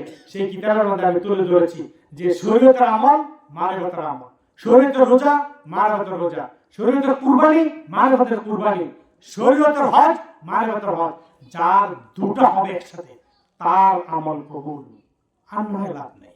কত লোক হজ করতেছে, কান্নাকাটি করতেছে, হজ করে বাড়িতে আসতেছে, সবাই হাজী সাহেব বলতেছে, বা সে খুশি, কিন্তু হজ কবুল হলো কিনা খবর আছে? আল্লাহ নবী বলে দিয়েছেন যে যতই হজ আদায় করুক না কেন, যতক্ষণ পর্যন্ত না সে ব্যক্তি পবিত্র না হবে, তার হজের টাকা পবিত্র না হবে, হজের পোশাক এহরাম বাদে যে এহরামের পোশাক পবিত্র না হবে, ততক্ষণ পর্যন্ত তার হজ কবুল হবে না। সাহাবীকে দেখা দিয়েছেন, এক সাহাবী অনেক কষ্ট হজ করতেছেন, হজ কিন্তু অনেক কষ্টের আমল, কষ্ট করতেছেন, উস্কু খুস্কু তার চুল দেখা যাচ্ছে, তার অত্যন্ত ছিন্ন ছিন্ন চেহারা দেখা যাচ্ছে। আল্লাহ নবী ডেকে বলেন, এই যে ব্যক্তি এত কষ্ট করে হজ করতেছে, তার হজ কবুল হচ্ছে না, কবুল হচ্ছে না। কেন কবুল হচ্ছে না? এই জন্য যে অমাত হারামুন, অমারবাস হারামুন, অমাশরাবু হারামুন, অগুজিয়া বিল হারাম, ফাআন্না ইস্তাজাবু লিযালিক। আল্লাহ রাব্বুল আলামিন দেখতেছেন এই ব্যক্তি যে হজে এসেছে হারাম টাকা দিয়ে হজে এসেছে, এই যে গায়ে পোশাক হারাম টাকার পোশাক, যা খেয়েছে হারাম, এই যে ব্যক্তি হজ করতেছে তার অনেক জায়গায় দোয়া কবুলের জায়গা, সেখানে দাঁড়িয়ে যে সে দোয়া করেছে, কোন আমলে আমি আল্লাহ তাআলা কবুল করলাম না, এই জন্য যে সে নিজে পবিত্র হতে পারে নাই, পবিত্র হয় নাই, না পাক, এই না পাক ব্যক্তির কোন হজ আমি কবুল করব? আল্লাহ পাক নিজে পাক পবিত্র, তিনি পবিত্রতা পছন্দ করেন। ইন্নাল্লাহা তাইয়্যিবুন লা ইয়াকবালু ইল্লা তাইয়্যিবা, আল্লাহ তাআলা নিজে পবিত্র, তিনি পবিত্রতা ছাড়া কিছু গ্রহণ করেন না। তাই আমি আপনি যত হজ করি আমি নিজে পবিত্র হয়ে যাব, পবিত্র হন তারপর হজ করেন, পবিত্র হন তারপর নামাজ পড়েন, ওযু করেন, ওযু হয়? ওযু হয় না। আপনি শরীয়তের ওযু করে মসজিদে ঢুকতেছেন, নামাজের মুসল্লা দাঁড়াইলেন, আপনার তো পবিত্র হন নাই, আপনি কিসের নামাজ পড়তেছেন? আগে পবিত্র হন, পবিত্র হলে আপনার ওযু হইতে হবে শরীয়তের ওযু, পাশাপাশি মারাফতের ওযু, শরীয়তের ওযু, তরিকতের ওযু, জাহির ওযু, বাতিনের ওযু দুটো হইতে হবে, তাইলে আপনার আমল কবুল হবে, তাইলে না আপনি পবিত্র হবে। শরীয়তের ওযু আপনার হাত পা আপনি ধুলেন, মুখমণ্ডল ধুলেন, মাথা মাসা করলেন, এইগুলি হচ্ছে ফরজ, ফরজ ইবাদতগুলি করলে আপনি চারটি ফরজ আদায় করলে ওযু হয়ে গেল, ওযু করলেন, কিন্তু আপনি আসলে পবিত্র হলেন? ওযু করার সময় কথা বলতেছেন, ওযু হচ্ছে না। ওযু করার সময় আপনি মনে মনে অন্যের কিভাবে গায়ের করবেন, অন্যকে কিভাবে আপনি অন্যকে ক্ষতি করবেন, এই চিন্তা করতেছেন, আবার ওযু করতেছেন, ওযুই তো হয় না, ওযুই তো হয়। আপনি যদি ওযু করেন, ওযু করার সময় অঙ্গ প্রত্যঙ্গগুলি যা যা ধুইতেছেন তার সাথে যদি আপনি হাত ধোয়ার সময় যদি বলেন, আল্লাহ এই হাত দ্বারা আমি যত গুনাহ খাতা করেছি তওবা করি, মনে মনে আপনি তওবার নিয়তে আপনি যদি এই হাতটা ধোন, তাহলে তওবা হলো, হাত ধোয়া হলো, আপনার শরীর ওযু হলো, মারবাতের ওযু হলো, মুখমণ্ডল ধুচ্ছেন, দোয়ার সময় আপনি বলতেছেন, আল্লাহ এই চেহারা দ্বারা আমার যত গুনাহ খাতা হয়ে গিয়েছে, আল্লাহ তওবা করলাম, তুমি মাফ করে দিও, মাবুদ গো, আর আমি গুনাহ করব না। চোখ দ্বারা, ঠোঁট দ্বারা, এই চেহারা দ্বারা যত গুনাহ খাতা হয়ে গিয়েছে, আল্লাহ তওবা করলাম, তুমি মাফ করে দাও। এইভাবে যদি আপনি মুখমণ্ডল ধুন এবং তওবা করেন, তাহলে আপনার শরীয়তের ওযু হলো, মারফতের ওযু হলো। পা বসানো যাবে, এরপর মাথা মাসানোর সময় আল্লাহ আমি যা চিন্তা করেছি, গুনাহ খাতার যত চিন্তা ভাবনা করেছি, সব কিছু আল্লাহ আজকে থেকে তওবা করলাম। এই যে ওযু করতেছি, ওযুর সময় মাথা মাসে করতেছি, আল্লাহ আমার মাথা যেভাবে পরিষ্কার করে দিচ্ছ, আল্লাহ গুনাহগুলি তুমি মাথার পরিষ্কার পরিচ্ছন্ন করে দাও। এইভাবে অঙ্গ প্রত্যঙ্গগুলি দোয়ার সময় যদি নাকি আপনি পাশাপাশি যদি নাকি আপনি তওবা করেন, গুনাহ খাতা থেকে বিরত থাকবার তওবা, তওবা করার সাথে সাথে আল্লাহ তাআলা আপনাকে পরিষ্কার যেমন করলেন, দোয়ার কারণে আপনি তওবা করার কারণে পবিত্র হয়ে গেলেন।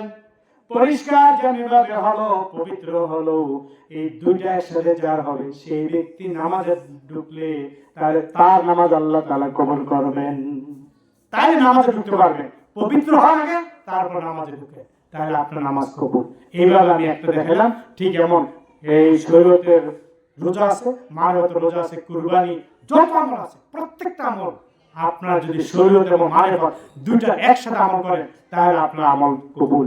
আর ওই মারফতের আমলগুলি জানতে হলে, তরিকতের আমলগুলি জানতে হলে তরিকতপন্থী কারণের কাছে যেতে হবে, তাই না? কোন না কোনো মুর্শিদের কাছে যেতে হবে, গিয়ে আপনি সবকিছু জানেন, শুনেন, বুঝেন, সময় দেন, তাহলে আপনার প্রত্যেকটা আমল আল্লাহ তাআলা কবুল করবেন। না হয় লাভ নাই। সন্তানে হাফেজ বানাইছেন, আলেম বানাইছেন, ওই সন্তান আপনার জান্নাতে নিয়ে যাবে না। আপনি হাজার হাজার টাকা দান সদকা করেছেন, মসজিদ তৈরি করেছেন, মাদ্রাসা তৈরি করেছেন, আপনি কত লক্ষ লক্ষ মানুষকে টাকা পয়সা দিয়ে আপনি সহযোগিতা করেছেন, কত হাজার হাজার হজ করেছেন, উমরা করেছেন, কোনো লাভ নেই। আমি বানিয়ে বলছি না, আল্লাহ তাআলা দেখে বলেন, ইয়াওমা লা ইয়ানফাউ মালু ওয়ালা বানুন ইল্লা মান আতাল্লাহ বিকলবিন সালিম। আল্লাহ তাআলা দেখে বলেন, সেই দিন অর্থাৎ হাসরের ময়দানে আসল ময়দানে কোন সন্তান সন্ততি কোন টাকা পয়সা ধন সম্পদ জায়গা জমি যে যতই আমল করেছো কোন আমল কাজ হবে না যতক্ষণ পর্যন্ত না ইল্লা মান আতাল্লাহ বিকলবিন সালিম। কলব সালিম সুস্থ কলব পরিচ্ছন্ন হৃদয় নিয়ে যতক্ষণ পর্যন্ত আমি আল্লাহর কাছে হাজির না হইলাম ততক্ষণ পর্যন্ত তোমার কোন আমলই আমি আল্লাহ কবুল করব না। কোন আমল কবুল হবে না যদি কলব ঠিক না থাকে। কলবে সালিম নিয়ে যেতে হবে। এই কলব ঠিক করার জন্য আপনাকে ওলির দরবারে যেতে হবে। কোন মসজিদের ইমাম, কোন মাদ্রাসা শিক্ষক, মক্তবের ওস্তাদ আপনার কলব ঠিক করতে পারবে না। কলব ঠিক করার মেডিসিন জানতে হবে, আপনার প্রেসক্রিপশন নিতে হবে ওলির দরবারে গিয়ে। কারণ ওনারা হচ্ছেন শরীয়তের ওস্তাদ। মাদ্রাসা মসজিদের ওনারা হচ্ছে কি শরীয়তের ওস্তাদ, আর মারিফাতের ওস্তাদ তরিকতের ওস্তাদ হচ্ছে ওলিয়া উলিয়া করে। জাহির ওস্তাদ হচ্ছে ওনারা, বাতিন ওস্তাদ হচ্ছে ওলিয়া উলিয়া করে। আগে বলেছি কিন্তু দুইটা দিক আছে, জাহির বাতিন, একটা ছাড়া একটা নয়। দিন ছাড়া রাত নয়, রাত ছাড়া দিন নয়, আখিরাত ছাড়া দুনিয়া নয়, দুনিয়া ছাড়া আখিরাত নয়। একটার সাথে আরেকটা ওতপ্রোতভাবে জড়িত। অতএব আপনি জাহিরি আমল শিখতে হলে যেমন এই ওস্তাদের দরকার হয়েছে, মুক্তবে গিয়ে আমরা অনেক শিখেছি, এখনো শিখছি অনেকে। আর বাতিনি আমল শিখতে হলে, বিতর্কত যা আছে সবকিছু শিখতে হলে আমাকে আপনাকে প্রত্যেকেরই ওলির দরবারে যেতে হবে। বন্ধুগণ, পর্দা আলে মা বোনেরা আছেন, খেয়াল করেন আমার আপনার প্রত্যেকের মধ্যে ৬টি লতিফা আছে। ৬টি লতিফা কোন কোন জায়গায় কোনটা এটা নিয়ে আলোচনা করলে অনেক সময় দরকার। ৬ লতিফার জিকির আছে। এক জিকির লা ইলাহা ইল্লাল্লাহ জিকির দ্বারা ৬টা লতিফাকে আপনি জাগ্রত করতে পারবেন। এই ৬টা লতিফা কোথায় আছে, কিভাবে জাগ্রত করবেন, কিভাবে জিকির করবেন, এই সব কিছু আপনারা জানার জন্য ওলির দরবারে যেতে হবে। তাহলে ৬ লতিফা কোথায় আছে, কাবা কোথায় আছে বললাম। এরপরে আমরা আপনার এই দেহের ভিতরে ৭ আসমান কোথায় আছে, ৭ জমিন কোথায় আছে, এই লৌহ কলম কোথায় আছে, আরশ আজিম কোথায় আছে, সব কিছু আমার আপনার যা ব্রহ্মাণ্ডে আছে সমস্ত কিছু এই ৩.৫ হাত ভান্ডে আছে। বলে সুবহানাল্লাহ। আমার ইউটিউবে চ্যানেল আছে আজাদি দরবার, বাংলায় যদি লেখেন আজাদি দরবার শরীফ, আজকের ওয়াজও সেখানে চলে যাবে। আজাদি দরবার শরীফ লিখে আপনারা সার্চ দিবেন, সেখানে আপনারা পাবেন। আমি দেহতত্ত্ব নিয়ে আলোচনা করেছি, কোরআন হাদিস দিয়ে দেহতত্ত্ব নিয়ে আলোচনা করেছি যে এই সমস্ত কিছু যা কিছু ব্রহ্মাণ্ডে আছে সব কিছু মানব ভাণ্ডে আছে। এগুলো যদি আমরা জানি তাহলে আমরা সহজে আল্লাহকে চিনতে পারবো। অফিয়ান ফুসিকুম আফালা তুবসিরুন, আল্লাহ তাআলা বলে দিয়েছেন তোমার মধ্যে সব কিছু আছে, সব কিছু আছে। তুমি যদি দেখতে চাও তাহলে আগে নিজেকে নিজে চিনো। মান আরাফা নাফসাহু ফাকাদ আরাফা রাব্বাহ, যে ব্যক্তি নিজেকে নিজে চিনতে পেরেছে ওই ব্যক্তি স্বয়ং আল্লাহকে চিনতে পেরেছে। আল্লাহকে জানতে হলে আগে নিজেকে নিজেকে আগে যদি চিনতে পারেন তাহলে আপনি আল্লাহকে চিনবেন। নিজের ৩.৫ হাত বডির মধ্যে কি আছে এটা দেখেন না, জানেন না, আল্লাহকে জানবেন কিভাবে? তাই প্রত্যেকে বলবো যেমনিভাবে আমাদের আপনাদের প্রত্যেকে জাহিরি মা বাবা আছে। জাহিরি মা বাবা কি? যে মা বাবা জন্ম দিয়েছে জাহির মা বাবা। ঠিক শরীয়তের মা বাবা যেমন আছে, ঠিক মারিফতের বা তরিকতের মা বাবা আছে। সেটা হচ্ছে পীর। আপনার আমার প্রত্যেকের মুর্শিদ হচ্ছে আমার আপনার প্রত্যেকের আধ্যাত্মিক বাবা, রুহানি বাবা। বলেন সুবহানাল্লাহ। শরীয়তের যদি নাকি উস্তাদ থাকে তাহলে রুহানি উস্তাদ আছে। শরীয়তে ডাক্তার আছে, অর্থাৎ জাহিরি বডি, এই বডির ডাক্তার আছে, তাই না? আমার আপনার প্রত্যেক হাত পায়ে কেটে গেলে কোনো সমস্যা, খুজলি পাসরা ইত্যাদি এগুলোর জন্য ডাক্তার দেখে আমরা, তাই না? কিন্তু ভিতরটাকে ঠিক করার জন্য আরেকজন ডাক্তার লাগে, সেটা ওই ডাক্তার সম্ভব না। কারণ কোন ডাক্তারের চেম্বারের উপর লেখা নেই আত্মা বিশেষজ্ঞ লেখা আছে, কলব বিশেষজ্ঞ লেখা আছে, লতিফা বিশেষজ্ঞ লেখা আছে, নাই। কোন ডাক্তারের চেম্বারের সামনে লেখা নাই। তাইলে বোঝা যাচ্ছে যে রুহানি ডাক্তার খুঁজে বের করতে হবে কে, সেটা খুঁজে খুঁজে আপনি যদি পান তাহলে সেখানে গিয়ে আপনি আত্মসমর্পণ করেন, তাহলে আপনি নিজের আত্মাকে পরিশুদ্ধ করতে পারবেন। আত্মশুদ্ধি ছাড়া লাভ নেই, সব শেষ। قد أفلح من تزكى وذكر اسم ربه فصلى। قد أفلح, আল্লাহ তাআলা বলে দিয়েছেন قد أفلح من تزكى, ওই ব্যক্তি সফল হয়েছে যে ব্যক্তি নাকি নিজেকে নিজে আত্মশুদ্ধি লাভ করতে পেরেছে। তার আত্মশুদ্ধি লাভ করতে পারলে সেই ব্যক্তি সফল। কোরআন তার প্রমাণ। তাহলে আত্মশুদ্ধি লাভ করতে আমি এখানে আয়াত তেলাওয়াত করেছিলাম যে ইয়া আইয়াতুন নাফসুল মুতমাইন্না ইরজিই ইলা রাব্বিকি রাদিয়াতান মারদিয়া। এই নফসকে তিন ভাগে ভাগ করা হয়েছে, নফসে মুতমাইন্না, নফসে লাওয়ামা, নফসে আম্মারা। এই নিয়ে আলোচনা করলে আরো সময় দরকার, দিয়ে যাবো না। এইটুকু মনে রাখেন, এই তিন ধরনের নফস আছে। সবচেয়ে ফার্স্ট হচ্ছে নফসে মুতমাইন্না। এই নফসে মুতমাইন্না হচ্ছে নবী রাসূলদের নফস, ওলিয়া উলিয়াদের নফস, বলেন সুবহানাল্লাহ। আর নফসে লাওয়ামা, যারা সাধারণ লোক, একবার নামাজ পড়লে আবার পড়ে না, একবার ভালো পথে চলে আবার খারাপ পথে চলে, এক রোজা রাখলে আরেক রোজা রাখে না, এক রমজান রাখলে আরেক রমজান রোজা রাখে না, এমন যারা করে তারা একবার তওবা করে আবার গুনাহের মধ্যে লিপ্ত হয়ে যায়। এটা হচ্ছে নফসে লাওয়ামা। আর নফসে আম্মারা, যা মন চাইতেছে তাই করতেছে, কোনো নামাজ রোজা দেয় না, পীর আউলিয়ার কাছে যায় না, ওয়াজ নসিহতে যায় না, মসজিদের বারান্দার কাছে যায় না, তারা বিভিন্ন কথা বলে বলে ঘুরে বেড়ায়। এই তারা হচ্ছে নফসে আম্মারার লোক। এই তিন ধরনের নফস পৃথিবীর মধ্যে আছে। আল্লাহ পাক যেন আমাদের প্রত্যেককে নফসের মুতমাইন্নার সহযোগী হওয়ার তৌফিক দেন, সবাই বলে আমিন। আল্লাহ পাক আমাকে এবং আপনাদের সবাইকে বুঝবার তৌফিক দিন, সবাই বলে আমিন। যদি কারো কোনো প্রশ্ন থাকে বলতে পারেন, ইনশাআল্লাহ প্রশ্ন উত্তর দেব।